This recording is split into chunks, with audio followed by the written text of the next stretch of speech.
Abre.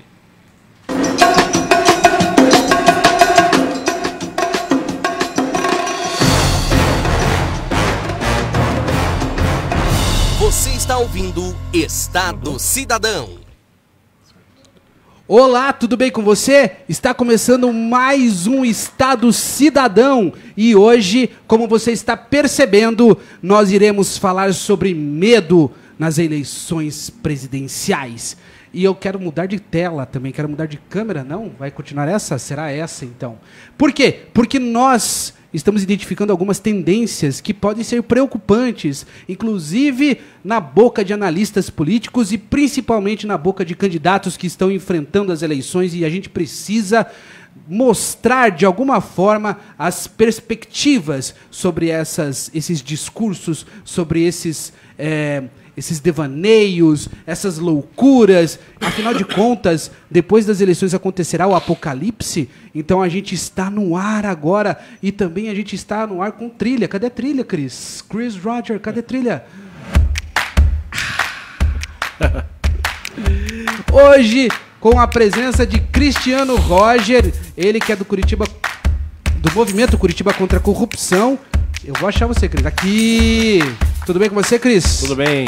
Boa noite a todos aí. Dê oi para todas as pessoas desse Tudo universo, bem a todos Cris. aí. Vamos compartilhar nosso programa aí. Vamos debater mais uma vez aí sobre as eleições 2018. Show de bola! E eu estou tentando ainda, de forma muito esperançosa, colocar no ar um convidado hoje direto de Palmas? É isso? Palmas? Palmas. A Luísa Nascimento está com a gente hoje aqui também. Só para provar para você que ele está comigo. Não sei se a gente colocará ele no ar porque estamos com um probleminha técnico. Ele tá me ouvindo. Você tá me ouvindo, Aloysio? Olha lá o Aloysio lá. Oi, só dá oi assim, Aloysio. Ah, beleza. A gente vai tentar colocar você no ar, Aloysio. Hoje, Aloysio, ele é analista político. Você sabia disso? Aloysio está em Palmas e ele vai participar com a gente, fazendo também as suas análises políticas. Eu estou há muito tempo tentando colocar ele aqui, o passe dele é muito caro. Mas o Aloysio é muito legal, gente boa. Se ele não conseguir, ele falou pra mim que ele promete que ele vai colocar ele vai fazer um videozinho pra gente depois sobre as análises que a gente tá fazendo aqui, mas durante a transmissão nós vamos tentar colocar Aloysio. E ó, de novo, hein? Ó lá. Medo. Cadê a música do medo, Cris? Meu Deus do céu, Cris, cadê a música do medo? A música do medo, do Frankenstein. Ó lá. Não, essa não é muito medo. Pera aí que eu tenho outra que é mais medo ainda. Aqui, ó. Ó. Medo, Cris. Não, mas pra suspense. Suspense. Medo. A caráter de figuração, colocarei a Luísa aqui, ó. Vou tirar ele aqui, peraí. Colocarei a Luísa aqui. Não sei se vai sair o som.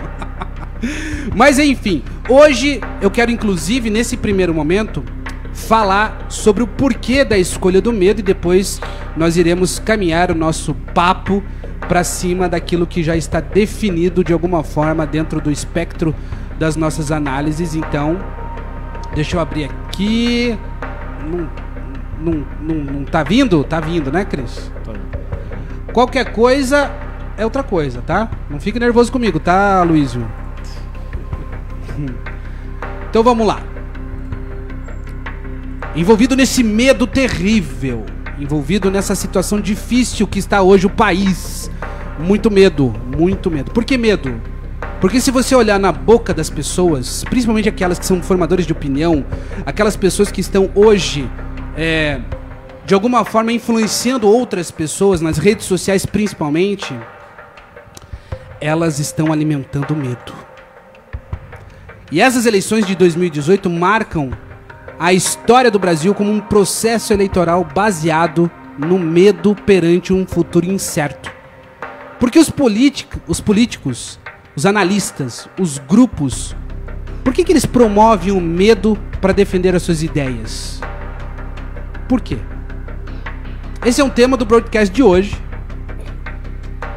E, inclusive, eu queria te convidar para você, além de estar assistindo a gente nesse momento, também compartilhar se você estiver assistindo pelo Facebook, ou Se você estiver no YouTube, já aperta lá a inscrição, porque é muito importante que você me ajude apertando lá e virando um inscrito do canal oficial do Estado Cidadão dentro do YouTube. E a transmissão desse broadcast ao vivo, aqui de Curitiba para o mundo, é sempre a partir das 18 horas. E lá no YouTube você ajudaria muito, você irá ajudar muito esse projeto. No Facebook também, você curte lá, compartilha a live. E também, assim, numa tentativa hoje, pela primeira vez, eu quero convidar você a participar também da discussão aqui. Faz um videozinho no teu celular, um videozinho de mais ou menos 1 minuto, posta lá nas mensagens da fanpage do Estado Cidadão. Prometo pra você que eu vou tentar te colocar no ar, pra gente poder fazer uma participação sua, tá bom? Independente do seu ponto de vista, se você concorda ou não concorda, lembre, né, que nós estamos aqui para alimentar a reflexão. A divergência, ela é construtiva, desde que a gente sempre tenha o quê? O entendimento que exista respeito. E dá para conviver com respeito, dá para conviver com contraditório, dá para viver com as pessoas que não concordam com a gente em algum aspecto. Então, convido você, vamos tentar? Me ajuda aí. Cristiano Rogério também disse que está louco para ver o rosto de vocês. Aloysio continua ali, sereno. E aí a gente vai... Dá uma olhadinha, ver se não é o seu áudio aí, Aloysio, que está com dificuldades. Aloysio está nervoso. Está nervoso, Aloysio, estou vendo ele aqui. Bom, já de primeiro, de prontidão, eu queria perguntar para você, Cris, se você percebe isso. Afinal de contas, nós temos... Hoje em dia, uma gama de pessoas que estão na internet fazendo vídeo e alimentando o medo. Se você, por exemplo, é uma pessoa que acredita no Haddad, no Fernando Haddad, você está proliferando um discurso, seja de forma direta ou indireta. Isso, claro que existem exceções, tá? Mas aqui a gente não está lidando com exceção, a gente está lidando com aquilo que nós estamos enxergando de mais... de alguma forma mais recorrente, tá? Que é exatamente essa história de que voltará o regime militar, aquela dureza, aquela falta de liberdade, o regime totalitário por conta dos militares. Se o Bolsonaro se eleger, os militares tomarão conta e novamente mergulharemos num país à deriva, completamente desiludido e principalmente oprimido no seu Estado democrático, do seu Estado de direito. Isso é verdade? Isso não é verdade? Não sabemos. Mas o importante nesse momento é a proliferação do medo. Então as pessoas elas estão replicando esse discurso. No outro lado, quando você é um Bolsonaro, quando você quer que o Bolsonaro ganhe e alimenta a discussão de alguma forma sobre a volta da tragédia. Não, a volta da tragédia da tragédia do governo PT até faz sentido, mas tem alguns discursos muito piores. Por exemplo, o Brasil irá virar uma Venezuela, virará Cuba. O Brasil se tornará uma ditadura do proletariado. Aliás, tem muita gente que fala isso e não tem noção do que significa, tá? E aí, o que a gente tem de forma interessante? A gente tem esse tipo de construção de discurso sem a menor preocupação em aferir de alguma forma a verdade. Será que é tudo isso, Cristiano Roger? Será que a gente está caminhando por um processo que mais se importa em proliferar o medo do que efetivamente uma reflexão? Eu não acredito que haja esses dois caos. Se Bolsonaro ganhar, eu não vejo que haverá golpe, eu não vejo que haverá problemas. Mas se for para ter golpe, como vai ter eleição? Se o Bolsonaro ganhar, vai ganhar por meio do voto. Vai ter um governo legítimo. Então. E só porque ele tem militares se ele colocar militares no governo dele, os que estão principalmente na reserva, não tem nada a ver a questão de você colocar um militar como ministro, como assessor teu, com um regime militar. Não tem nada a ver uma questão com a outra. A questão de quem... tem que ver quem solta esse tipo de informação, né? A quem interessa, né? Sempre tem... Existem como a gente chamava em 2014 os MAVs, né? Lembra? Lembro.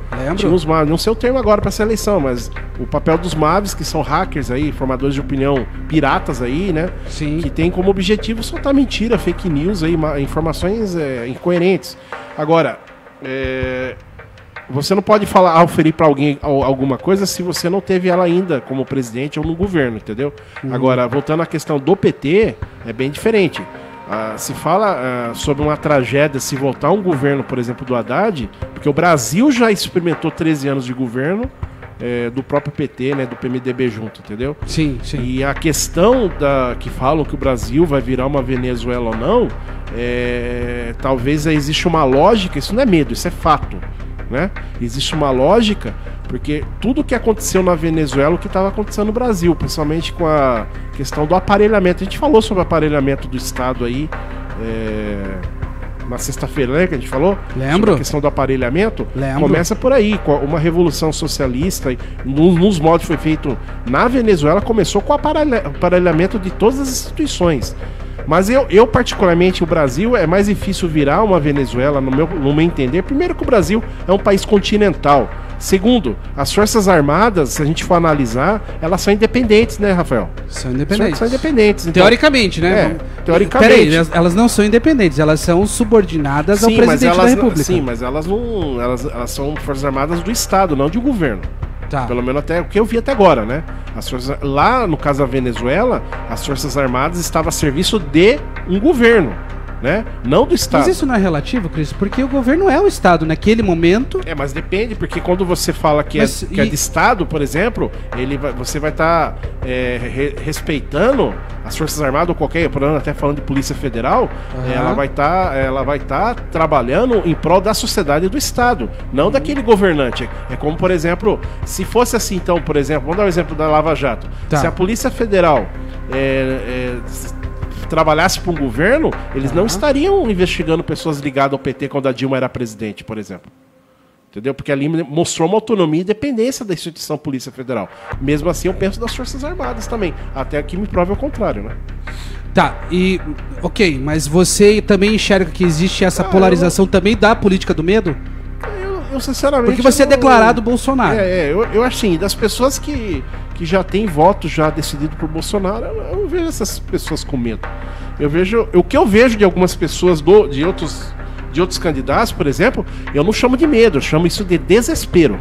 Perante aí você vê a questão das performances de pesquisa eleitoral aí, principalmente, vamos pegar um exemplo do Alckmin ali. Você viu umas últimas falas do Alckmin e demonstra puro desespero. Porque ele tem tempo, tá desesperado. Você vê o cara tá caindo aí com 6, 7% nas pesquisas oficiais aí, tá caindo ladeira abaixo, somente em São Paulo, é desespero, entendeu? Entendi. Agora, o medo tá na cabeça de quem não tem uma visão do Brasil, né? Nós passamos por um momento delicado, mas não do medo, na minha opinião, né?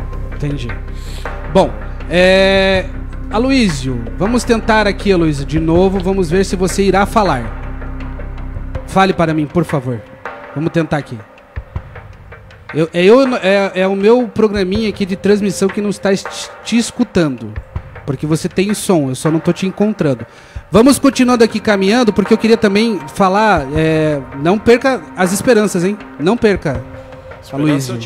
Eu já te acho. Forte abraço aí para o Aloysio aí. Cris, diante dessa perspectiva de medo, também há uma teoria de conspiração que está sendo alimentada, inclusive, por analistas de bastante prestígio na mídia nacional.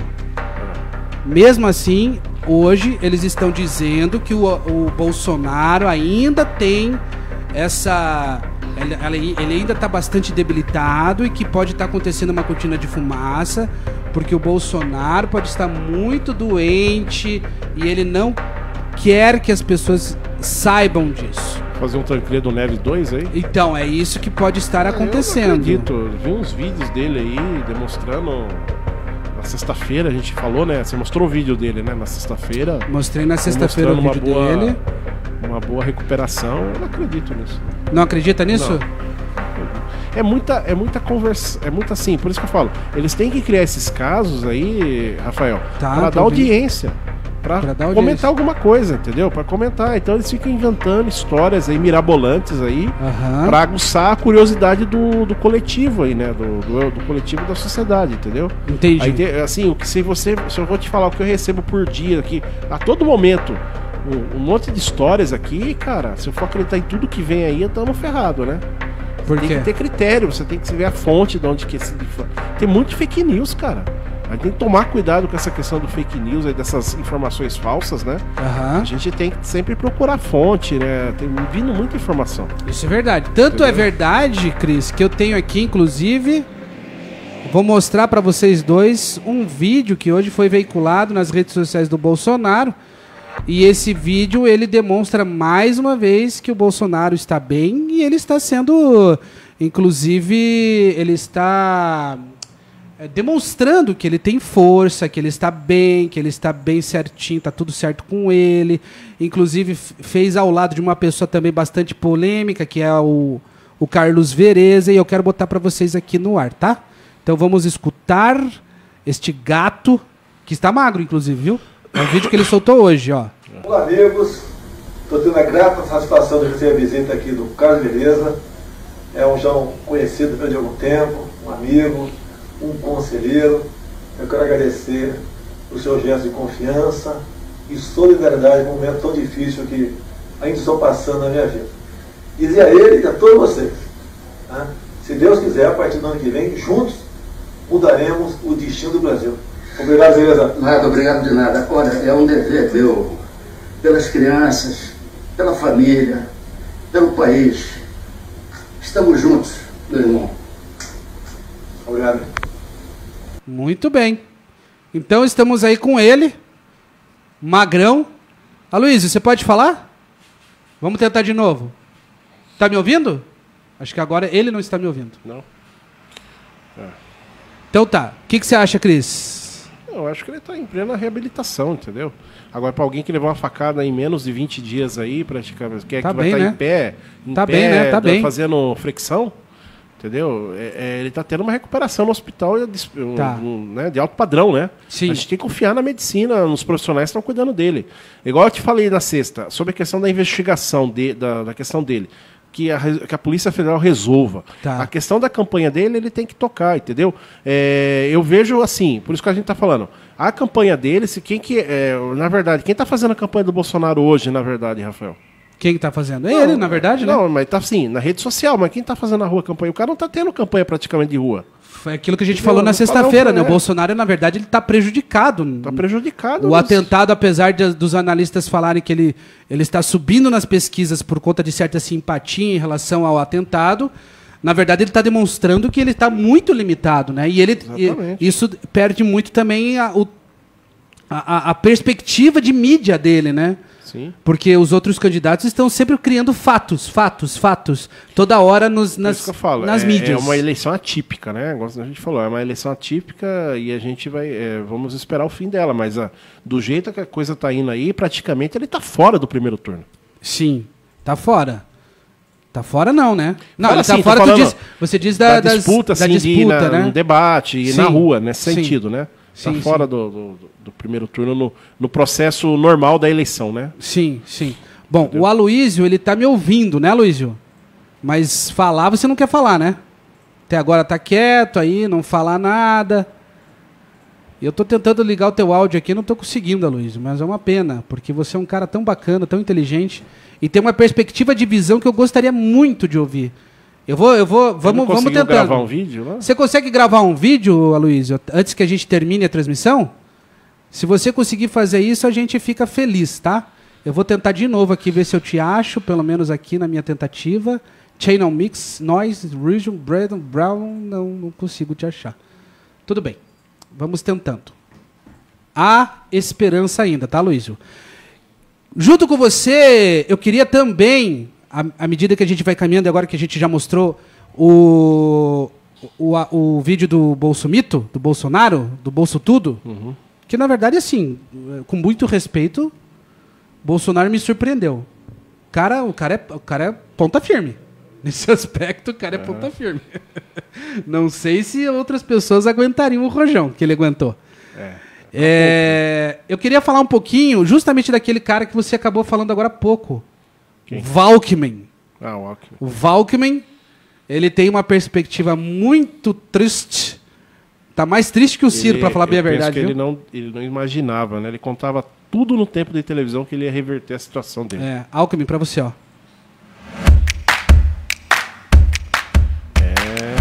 O negócio tá feio pra você, Alckmin.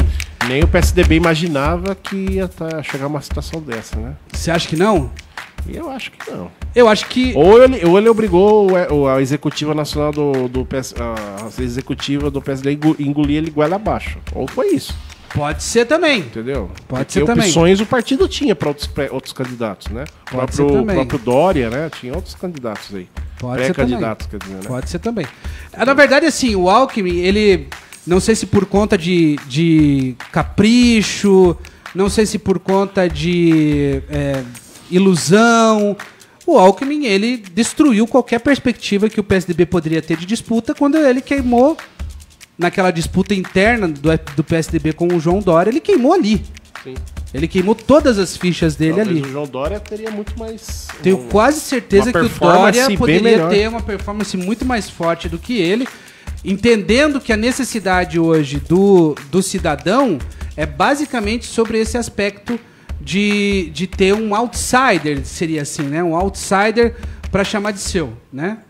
Agora, o Bolsonaro, é inegável que uma parcela que vai votar no Bolsonaro votou no PSDB, né? Ele roubou uma porcentagem bem considerável de eleitores do PSDB, né? Exatamente. Que historicamente votavam no PSDB, né? Exatamente. Aloysio, dá uma olhadinha de novo nos ajustes do teu celular, porque eu tô achando que ele não tá acessando o microfone do teu celular, fio. Só dá uma olhadinha aí pra gente poder tentar de novo, tá? Às vezes você precisa fazer o ajuste aí. Até falando pro pessoal que tá me ouvindo aí,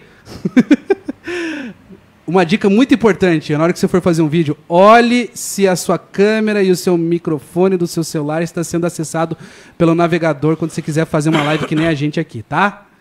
Bom, eu quero falar mas eu quero trilha.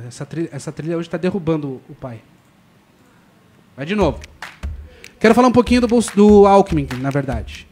Alckmin é uma pessoa iludida e eu faço muita fé que ele chegue em último lugar até atrás do Daciolo. Porque uma pessoa que se prestou a fazer o volume de conchavos e de delírios que ele acabou tendo numa perspectiva egocentrística, dizendo que ele conseguiria por conta da televisão, demonstra, inclusive, que as pessoas que têm mais tempo de TV hoje são aquelas que têm a maior fragilidade para conquistar pessoas. E o Haddad só está no ponto que está porque o Lula virou notícia de janeiro até agora. Por todas as ações, por todas as manobras que o Lula fez, o Haddad, ele consegue hoje uma transposição da preferência de eleitor que eu, de verdade, não sei se é real, inclusive. Eu também tenho minhas dúvidas. Porque as pesquisas eleitorais, elas não estão levando em consideração que o público mudou. Elas, apesar de elas terem certa tradição em metodologias de aferição, eu ainda desconfio que esse público de rede social, que está inclusive influenciando as pesquisas eleitorais, possa de alguma maneira revelar que as metodologias brasileiras de aferição podem estar ultrapassadas. Então, assim, eu não sou um especialista em estatística, confesso, mas eu sou uma pessoa que lida muito com marketing digital. Então, eu percebo que a gente pode estar à mercê de um paradigma que está mudando dentro da sociedade brasileira e que já mudou em outros lugares do mundo. Eu penso que as pesquisas são manipuladas. Eu não tenho como provar, né? Mas isso a gente ouve muito das pessoas, até nas redes sociais mesmo, no dia a dia, as pessoas não confiam nessas pesquisas tradicionais aí. Eu não acredito. Eu acho que elas são compradas por alguém para fazer uma manipulação. Compradas na eleição. Para fazer a manipulação para alguém que paga bem, para segurar a eleição, o resultado, né? Alguém que paga. Alguém eu não posso acusar quem, entendeu? Ah, mas tem muita gente pagando. Tem a XP, tem um monte de banco fazendo pesquisa, BTG, BVV, BGV. Daqui a pouco aí tem tudo que é tipo de associação fazendo pesquisa. E as pesquisas, elas precisam ser autorizadas dentro dos... Os parâmetros eleitorais, né? Isso, exatamente. Aloysio, vamos tentar de novo, Aloysio? Vai lá, vamos ver se você consegue. Aloysio caiu agora. Caiu. Ai, meu Deus. Então tá. Então, só pra terminar o raciocínio, tá aí ainda. Tá aí, eu tô vendo você, Aloysio. Vamos tentar de novo. Fala aí alguma coisa. Ainda não. Tudo bem, Aloysio. Mas as pessoas conhecem você e sabem que você é uma pessoa bonita, inclusive. Aloysio é um analista político, ele também é assistente social, tem uma grande experiência em gestão pública, né? Fez parte de grupos políticos de gestão. Então, eu gostaria muito de ouvir a perspectiva dele. Se não rolar hoje, a gente com certeza coloca o Aloysio amanhã e a gente resolve essa situação pontual, tá? O Aloysio ele vai estar muito mais frequente aqui no Estado Cidadão. E agora, eu só queria fechar o raciocínio do Alckmin, no entendimento de que o Alckmin ele acabou, inclusive, hoje lançando, e a semana passada foi o início de uma movimentação que o FHC acabou começando, que foi a tentativa de você criar uma união entre as similaridades, né? As candidaturas similares, vamos dizer assim. E ele acaba taxando o Bolsonaro de radical de direita e ele acaba taxando o Haddad de radical de esquerda. Primeiro que o PT não é radical, né? O PT, o problema dele é outro. Não. Ele só se faz de radical, mas não é. Inclusive o Haddad amenizou o discurso dele para tentar de alguma forma, e a gente vai falar isso daqui a pouco. O Haddad ele acabou amenizando o discurso dele e de alguma forma o Alckmin, então, tentou fazer essa movimentação aglutinando Meirelles, ele tentou aglutinar Meirelles, tentou aglutinar Marina Silva, ele tentou aglutinar o próprio Ciro Gomes. Só que ele ainda não se encontrou. E eu te digo por quê.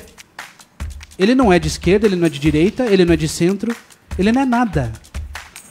Ele não tem nenhuma base sólida, nenhuma ideia. Não sei como um cara desse foi governador de São Paulo, sinceramente. Por conta da velha política, foi do aparelhamento. Do Covas, né? Você sabe como é que funciona a política. O aparelhamento é muito importante. E você sabe que São Paulo está toda aparelhada. A gente fala que o PT aparelhou... São Paulo toda aparelhada pelo PSDB. A gente fala que o PT aparelhou algumas instituições sociais, algumas instituições que fazem parte do Brasil. Você acha que o PSDB não fez isso? Esse é o problema de um governo muito grande, de um governo muito extenso, de um governo muito com muitos anos, de uma corrente política. Não é nem corrente ideológica, de uma corrente política. Né, Cris? Você vê isso também no Alckmin? Sim, o aparelhamento ele veio até muito antes do próprio PT também, né? Em outros governos, aí, em outros partidos, né? Isso até faz parte da cultura política, da velha política brasileira. Né? Por quê? Porque o político que entra lá, ele não está a serviço da população. Ele entra lá e ele pensa que aquilo lá tem que estar a serviço dele e toma aquilo lá como um bem próprio dele. Se apodera como particular dele, muito não como um bem público, mas como um bem particular dele, e tudo que tem lá tem que estar a serviço do grupo político que ele... Por isso que a gente não vê aí muito. Por isso que a gente vê a raiz, né? Uma raiz da própria corrupção, né? Muitos cargos aí que deveriam ser técnicos se colocam apadrinhados políticos, né? Partidos, dá o espaço para partido. Aí você vê primeiro, segundo escalão, terceiro escalão, tudo ocupados por pessoas que nem sabem da pasta que tá lá às vezes, muitas vezes, a maioria das vezes, né? Sim. Não com cargos técnicos, né? Infelizmente. Espero que mude. Eu penso que está mudando essa situação. O brasileiro ele está começando com o advento das operações aí, policiais aí, de combate à corrupção. Eu penso que eu tenho esperança que a gente vai mudar. A esperança que eu tenho, eu não tenho medo. Eu tenho essa esperança de que os órgãos vão fiscalizar cada vez mais e o cara vai pensar 2 vezes antes de roubar, somente quando se apertarem as leis de combate à corrupção. Entendi. Vamos falar um pouquinho do Haddad? O poste. Haddad eu não tenho aqui. Não. Mas, ó, só tocando a questão, até falando da Marina um pouco, fugindo do Haddad, a Marina tá indo no mesmo caminho do Alckmin, né? Marina esteve aqui Tá caindo... ontem, em Curitiba. É? Marina Sabia. esteve em Curitiba. Você vê como a Marina tem expressão. Nossa, ela tá caindo também na ladeira, né, nas pesquisas, né? Marina evaporou. Marina, Evaporou. igual um bicho de mato, fugiu, escondeu e ninguém viu. Então... O que você queria falar da Marina? Não, essa questão é que ela também tá caindo, tá descendo a ladeira igual o Alckmin. Dois que estavam lá em cima que estão... Mas a Marina, ela é muito similar ao Ciro, né? Porque os dois tinham votação, tinham muito público do Lula, né? do Lula. E aí a transferência desse público pro Haddad acabou praticamente evaporando a Marina, né? Marina que ela tentou dar uma aquecida no discurso dela, de alguma forma, inclusive ela foi bastante provocada pelos analistas científicos nas últimas sabatinas e ela teve que falar com todas as letras, apesar de ver o grande sofrimento dela, dizer que o Lula de alguma forma é corrupto, né? Ela demorou para dizer isso, né? E as pessoas até fazem essa pergunta, parece que é uma espécie até de sadismo, assim, sabe? Não sei, parece que é. Quero falar então do... Não, até falando até... Eu acho assim, então, essa eleição, além do medo, depois dessa eleição, se ganhar, não sendo Haddad, qualquer candidato é presidente, eu espero que o Lula seja uma página virada da história do Brasil, né? Entendi. O importante é que a gente tenha condições de fazer Eu acho que a gente tem que avançar, Rafael. A gente tem que pensar aí, se alguém tá com medo, se alguém tá aí tá assistindo, tá com medo, a gente tem que avançar o país. A gente tem que avançar para fazer uma nova política. O país não aguenta mais esses velhos políticos, essas velhas raposas, esses usurpadores do poder. As pessoas querem um país para todos, né? Com segurança, educação. E essa é a esperança que as pessoas têm que ter. A esperança que virão, que dias melhores virão. Né? Que a gente tem que, do jeito que dá, não dá mais, Rafael. Depende do candidato que vai entrar para governador, deputado, ou senador, ou, né? Que eles têm que pensar na população. O brasileiro não aguenta mais essa situação que nós estamos vivendo atualmente no país. Nós temos que brigar pelo país agora. Que país que nós queremos para os nossos filhos, para os nossos netos, né? Que tipo de educação, que tipo de saúde? Porque daqui a pouco, Rafael, não vai ter mais dinheiro. Aquele dinheiro que ele já pegava a gordurinha, né? Sim. Que ele roubava da corrupção. E aí, como que a gente vai fazer? Não vai ter dinheiro para nada. Com tanto endividamento da máquina pública, né? Sim. Daqui a pouco vamos trabalhar, pagar imposto só para pagar a dívida. Aí não vai sobrar dinheiro para pagar funcionalismo público, para pagar serviços públicos. Como já está acontecendo isso. Mas será que a gente tem que chegar no fim do poço para tentar... Aí vai ter que fazer uma reforma tributária amarga, uma reforma da Previdência amarga. Muita gente vão ser prejudicada e com certeza quem vai ser prejudicado são os mais pobres. As pessoas sim. que têm menos poder aquisitivo, entendeu? Então a gente é um momento de reflexão, a gente tem que pensar no Brasil, acima de tudo. Caminhando para o final, quero falar de Haddad, que fez alguns discursos bastante amainados, obviamente criticando o Bolsonaro, mas não na temperatura, inclusive, que o Ciro Gomes está. Nossa, eu vi um vídeo do Ciro falando do Sexta-feira, Ciro Gomes perdeu a cabeça, né? Perdeu a cabeça. Ciro Gomes... E você acha que ele perdeu a cabeça? Eu acho que ele perdeu a Eu cabeça. tenho uma teoria sobre Ciro Gomes, quero falar dele agora. Ou ele tá interpretando. Ciro Gomes, ele é uma pessoa inteligente. E ele não... apesar dele demonstrar extrema irritação quando ele é interrompido, o Ciro Gomes, ele não é burro. E ele, no meio de um comício, em cima de um caminhão de som, provavelmente, onde ele sabia que ele tinha muita gente filmando ele, você acha que ele não fez aquilo de forma proposital? Foi proposital, claro que foi. Né? Foi foi estratégico. Pra aparecer. Não é só por isso. Porque ele percebe que as duas polarizações estão usando discursos extremamente quentes. E o Ciro acha, no entendimento dele, que esse tipo de discurso inflamado poderia fazer com que ele se tornasse preferência ao invés do Haddad, por exemplo. O Ciro não é louco, o Ciro não é doido e ele não é destemperado. Ele é inteligente, o problema é que ele não sabe ler a conjuntura política. Aloysio, você tá me ouvindo?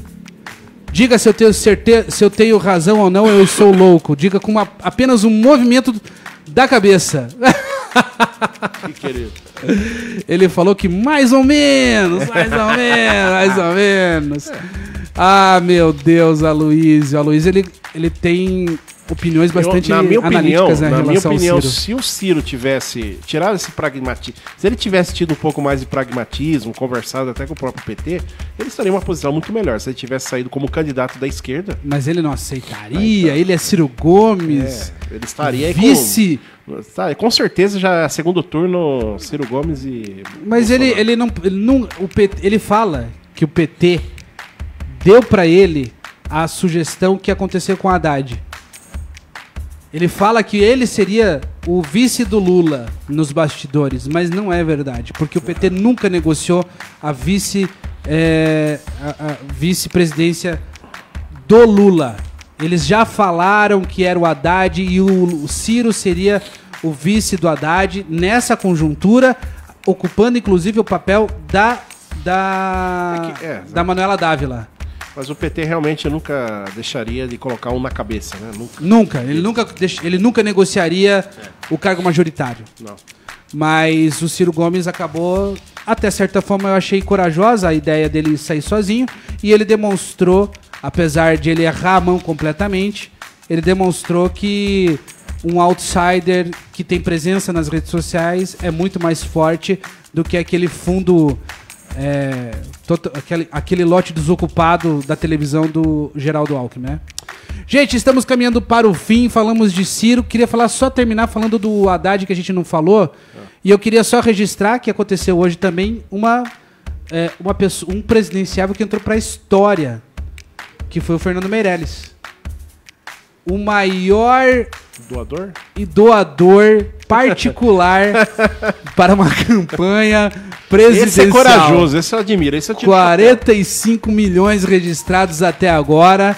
E ele falou que tem mais 45. Puxa vida! Esse gosta de rasgar dinheiro, né? Imagina o cara nesse nível. Cara, esse é o cara, meu, no sentido de doação. Eu doei pra mim 45 milhões. Isso não me fará. Eu acredito em mim. Eu acredito em mim. Detalhe. Não, mas ele não pode fazer mais 45, dá 90, ainda não pode. É 70 o teto, né? De doação particular, né, Aloysio? Não me informei. Não sabe? Eu acho que é 70, tem que conferir.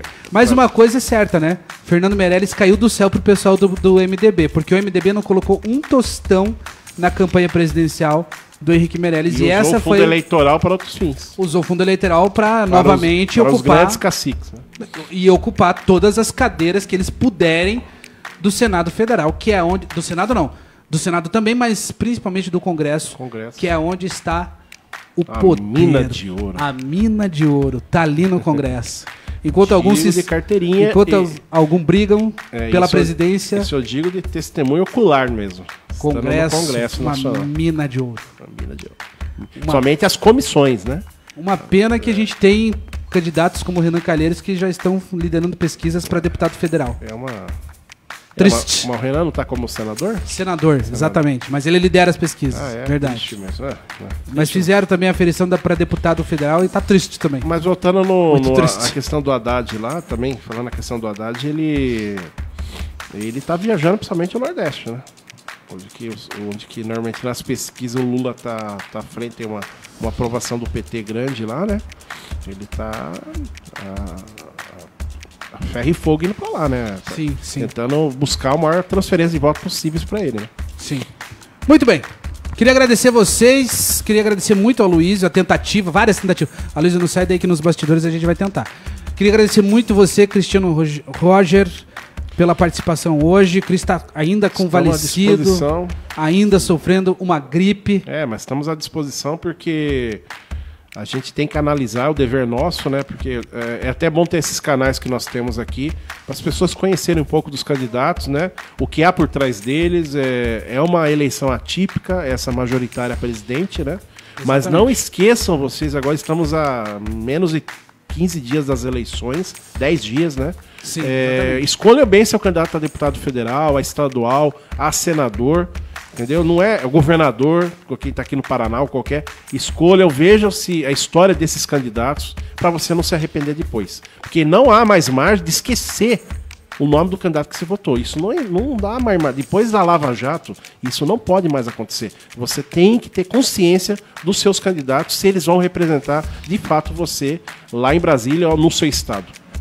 Queria agradecer também ao Aloysio. Foram ótimas as intervenções do Aloysio. Ô, Aloysio, eu tava esperando. Gostei das suas intervenções. Mas o Aloysio, pelo menos ele fez caras e bocas. Fez. Mas o Aloysio é um ator profissional também. Lógico. Fez curso de interpretação, tem curso de oratória. Eu conheci o Aloysio, até falar uma coisa assim, o Aloysio, ele fez, eu lembro de uma viagem que eu fiz a Aloysio em Florianópolis há muitos anos atrás, que ele foi um grande intérprete naquele momento. Ele sabe do que eu tô falando. Aloysio, obrigado. Amanhã a gente vai de novo e vamos com certeza te colocar no ar em áudio e vídeo. E queria agradecer também você que está com a gente desde o início e que participa desse projeto do Estado Cidadão como um ouvinte, se você estiver no podcast, como um espectador nessa transmissão das lives do broadcast.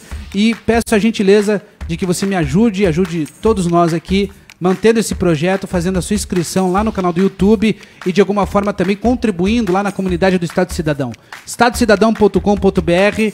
É de graça, não tem custo nenhum, você vai lá, posta o seu comentário também, se você quiser fazer um texto defendendo uma ideia, um ponto de vista, você tem todo o direito, porque lá não tem custo nenhum, basta somente ser respeitoso, e eu tenho certeza que nós conseguiremos criar debates incríveis e reflexivos. E como sempre, mais uma vez a gente acaba esta incrível transmissão sem absolutamente nenhuma vinheta.